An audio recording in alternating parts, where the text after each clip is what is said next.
At the party celebrating her anniversary, Evil Mill made fun of me, calling me just a trophy wife. She also said mean things about my miscarriage. Then, unexpectedly, her husband did something surprising that shocked everyone. Now she's facing consequences for her actions. My husband Mark and I have been married for almost 8 years and we're really happy together. But things with his parents have always been a bit tough. My mother-in-law hasn't liked me from the start, ever since we got engaged. Phil, Mark's dad, was kind, but he usually let my mother-in-law take charge and didn't say much. Mark's family is wealthier than mine, and my mother-in-law seemed to use that as a reason to dislike me. She'd act like it was wrong for me to come from a middle-class family. She'd make comments about how I looked or what I wore. I used to not worry much about my appearance, but because of her remarks, I started buying expensive clothes just to impress her and avoid feeling judged. One time, I wore a white shirt that my mother-in-law had seen me wear a month before. She immediately commented on it, saying that wealthy people don't repeat clothes like that. She made a big deal out of it in front of everyone to embarrass me. She'd even take me shopping and buy clothes I didn't even like, but I'd thank her anyway. I tried hard to get along with them, thinking she'd change her mind about me, but things got worse. Their kindness started feeling like it had strings attached. When I got a great job not long after we started dating, my mother-in-law wasn't happy about it, even though Mark was thrilled for me. She started calling and texting me, demanding to know exactly how much money I was making. She believed that women should earn less than men, which I found offensive. I explained that I worked in a well-paying field and would likely earn more than my husband in the long run. She insisted that once I married Mark, I should quit my job so people wouldn't criticize him. I found this outdated and funny, especially since Mark had no issue with my job or income. I talked to Mark about her behavior, and he was upset that she was contacting me like that. He must have spoken to her because she called me yelling and crying, accusing me of trying to cause problems between her and Mark. She said horrible things and demanded that I leave him. I had enough and blocked her because I couldn't deal with her toxic behavior anymore. That was a big warning sign. Mark and I never broke up, but his mom's behavior made me curious about what kind of upbringing he had. Over the years, I couldn't avoid her completely because of family events where Mark was invited, and I had to go too. At these gatherings, Mark's mom, Mill, would ignore me like I didn't exist. For instance, when we arrived at Mark's cousin's birthday party, everyone would say hello to us. Mill would rush over to hug Mark and ask about his day. If Mark tried to include me in the conversation, she would act uninterested and quickly change the topic. I noticed a pattern in her behavior. She often talked about her health, claiming she was getting old and frail and could die any day, so Mark needed to take care of her more. However, she was actually perfectly healthy. It seemed like she was trying to manipulate Mark to get more emotional attention from him. When Mark proposed to me after years of dating, he invited everyone to our engagement party. My parents and grandparents were really happy for us, but I can't say the same for his parents. Mark's mom, Mill, showed up with a sour expression, and she looked even more upset when she saw the ring on my hand. She started complaining to Mark about how disrespectful it was for him to buy me a bigger ring than the one she got from her husband Phil. Phil tried to calm her down, asking her not to cause a scene, but Mill kept on saying that her son couldn't do anything good for her, yet he was doing everything for this poor girl. This made me very angry, so I told her that if she couldn't respect me, she needed to leave. Mill was shocked to hear this, but I knew I couldn't let her ruin the happiest day of my life, especially in front of my entire family. Phil escorted her out while she kept yelling for Mark, who supported me. Later, Mill called to apologize to Mark, claiming she was drunk, even though we all knew she had barely had a glass of wine.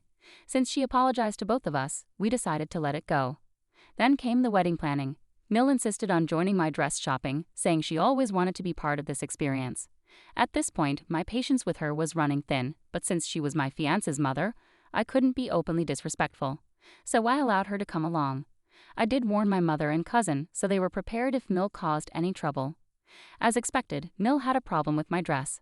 She said sophisticated people didn't wear so many laces and insisted I choose a more traditional white dress. I refused, and my mother told her that I wasn't her daughter, so she should keep quiet. Mill got angry and pouted in a corner with her arms crossed like a child. Throughout the fitting, she kept making nasty comments about my dress choices. In the end, I found a dress I loved, and we paid for it. Mill then approached me and said she was glad I picked that dress because it made my arms look fat, and she giggled at her comment. My mother, who had been incredibly patient until then, started yelling at her, calling out her immature behavior. I was on the verge of tears because no one wants to hear such a mean comment about their dream dress, and I'm not even fat. I couldn't understand why she would say something like that. We told her she would have to find her own way home since I had driven everyone that day. I refused to let her ride back with us, knowing she would keep making nasty comments about me. In the car, Mill started to freak out, saying I couldn't just leave her, but that's exactly what I did. While I was on the way to drop off my mother, I got a call from Mark.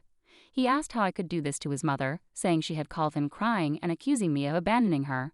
I told Mark I would explain everything once I got home, but he continued to berate me. My mother, who could hear everything since he was on speaker, stepped in. She told Mark he had no idea what his mother had put us through all day. She listed everything Mill had done, one by one.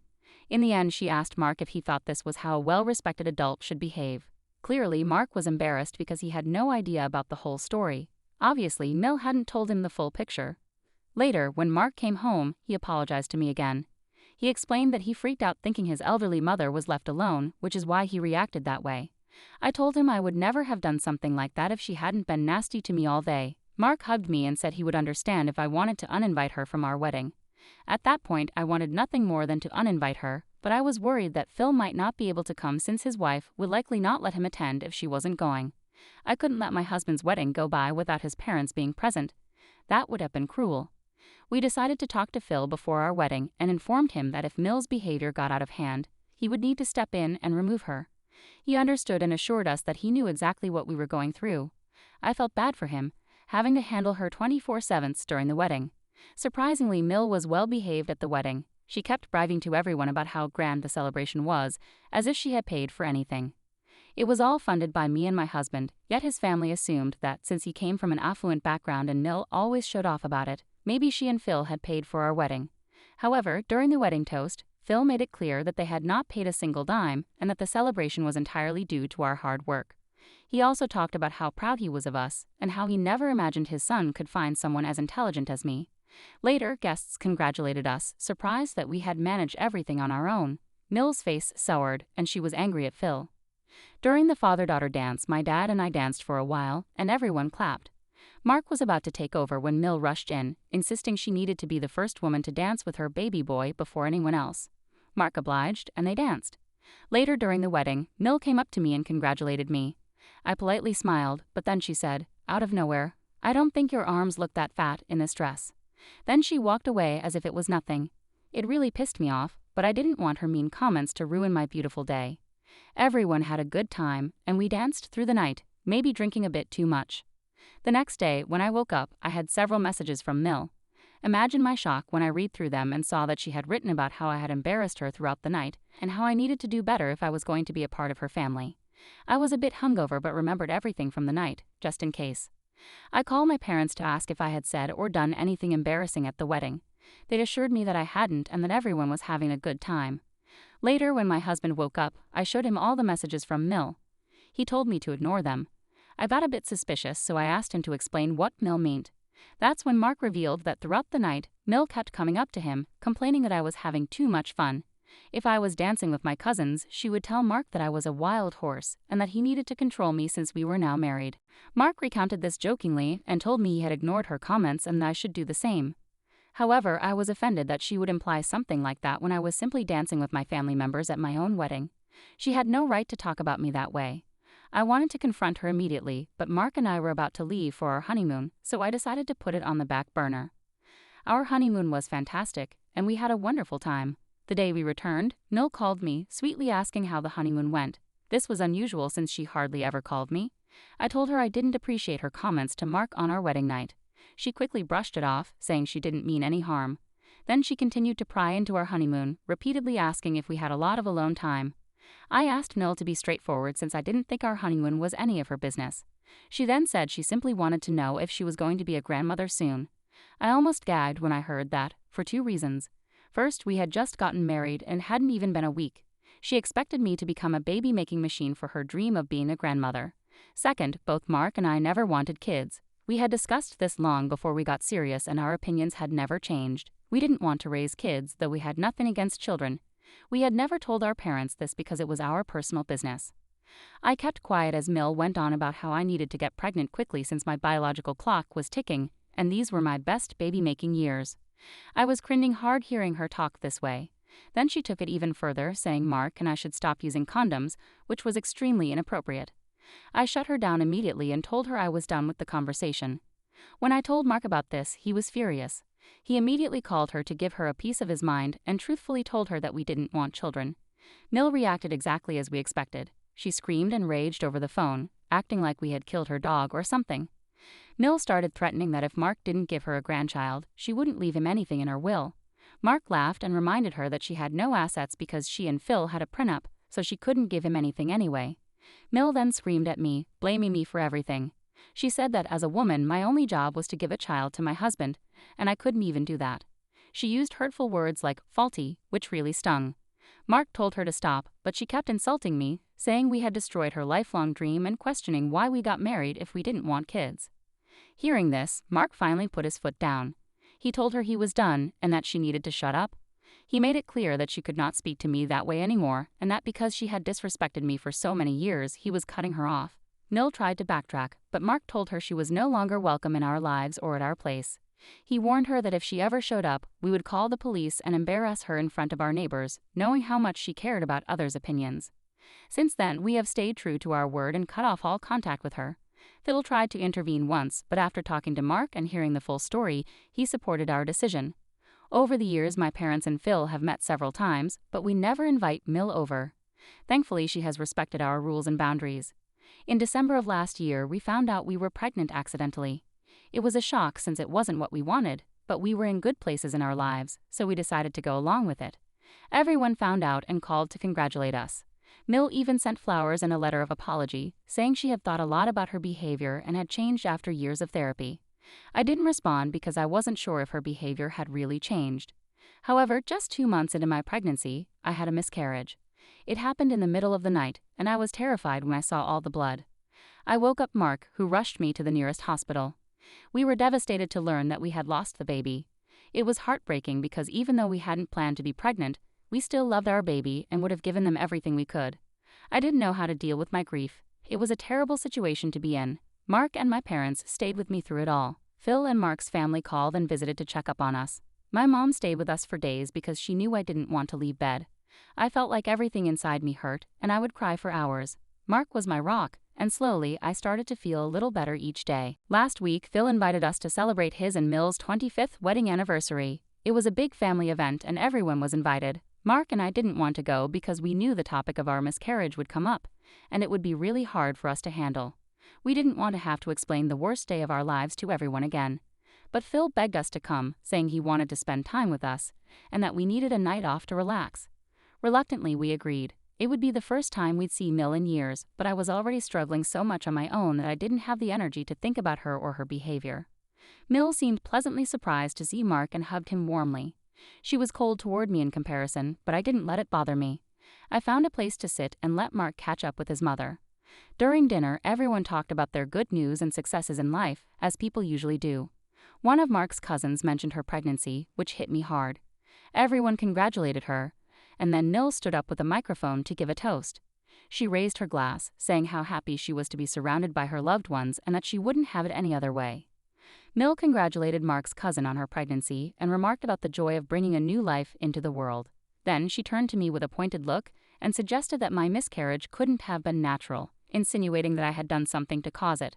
Mark and I were shocked and horrified by her cruelty. Mill went on to loudly accuse me of sabotaging the pregnancy, saying her son had settled for someone like me, hoping I would give her grandchildren, but I couldn't even do that.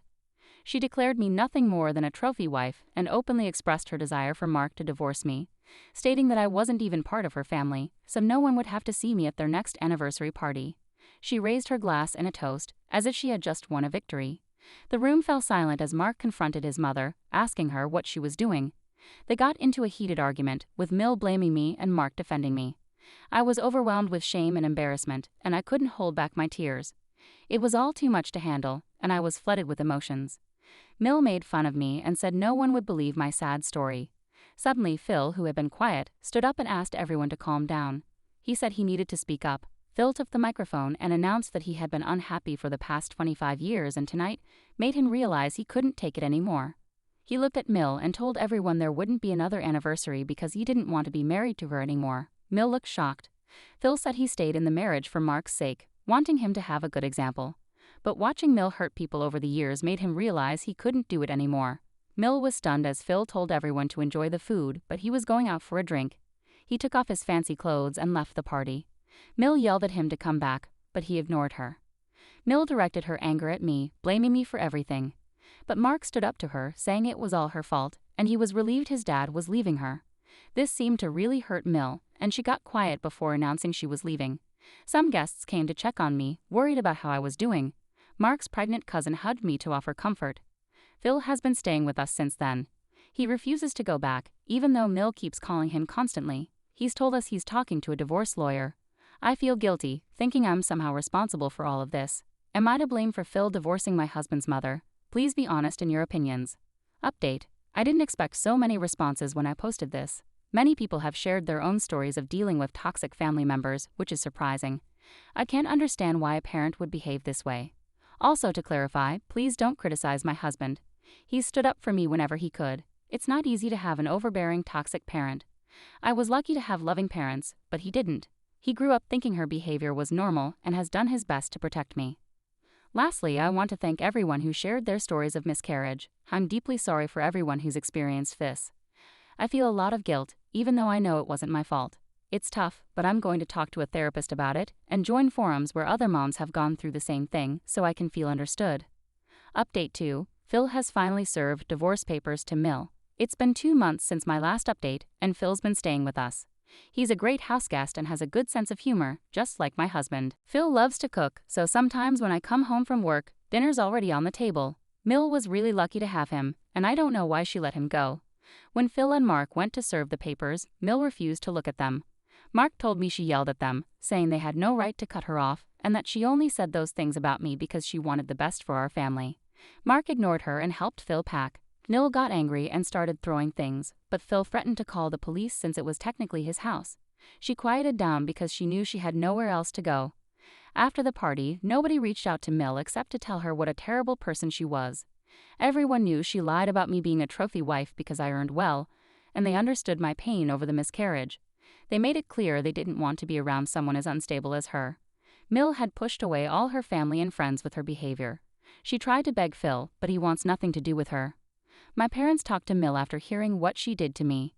They're ready to take legal action against her for harassing and defaming me. My mom told her exactly what she thought, and knowing my parents, I know they'll follow through on their threat. So I hope she stays away from me. Update 3. Thanks to everyone who supported me. It's been 8 months since my last update. Phil is now free. They had a prenup, so Mill couldn't take anything that wasn't hers. Phil let her have their joint account and the car. She demanded the house, but Phil and his lawyer laughed because it was his before they got married. Mark has heard that Mill is staying with one of his cousins while she looks for a new place. I believe she has enough money to live comfortably on her own. Mill has mostly stayed away from us, though we hear she tries to tell her side of the story to gain sympathy. But we're not bothered. We're happy. Mark and I are doing great. I went to therapy, as I mentioned before, and it's helped me make new friends who understand me. Mark signed up for therapy too, to deal with his past issues. Our careers are going well, and we're grateful for everything we have.